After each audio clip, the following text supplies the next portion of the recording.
Now the Lord was gracious to Sarah as he had said, and the Lord did for Sarah what he had promised.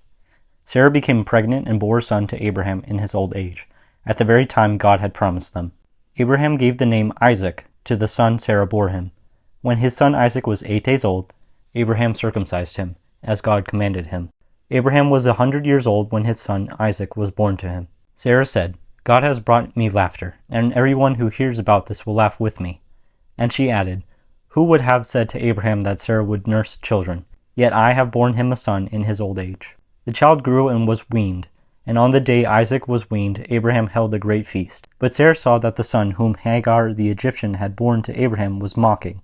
And she said to Abraham, Get rid of that slave woman and her son, for that woman's son will never share in the inheritance with my son Isaac. The matter distressed Abraham greatly because it concerned his son.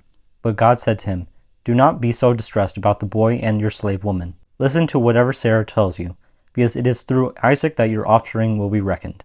I will make the son of the slave into a nation also, because he is your offspring.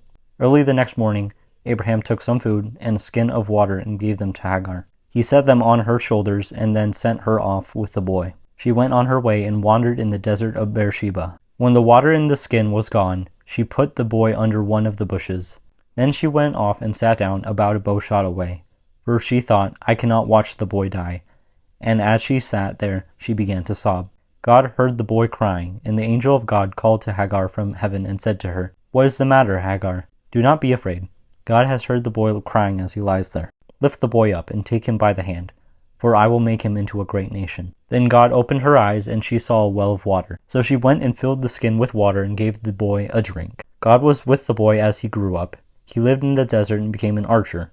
While he was living in the desert of Paran, his mother got a wife for him from Egypt. At that time, Abimelech and Phicol, the commander of his forces, said to Abraham, God is with you in everything you do. Now swear to me here before God that you will not deal falsely with me or my children or my descendants. Show to me and the country where you now reside as a foreigner the same kindness I have shown to you. Abraham said, I swear it. Then Abraham complained to Abimelech about a well of water that Abimelech's servants had seized.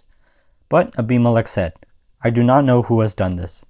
You did not tell me, and I heard about it only today. So Abraham brought sheep and cattle and gave them to Abimelech, and the two men made a treaty.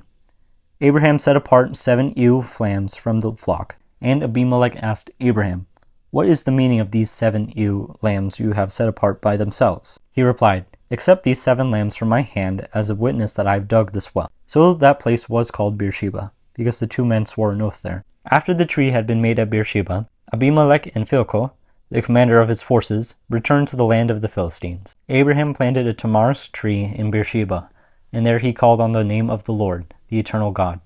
And Abraham stayed in the land of the Philistines for a long time.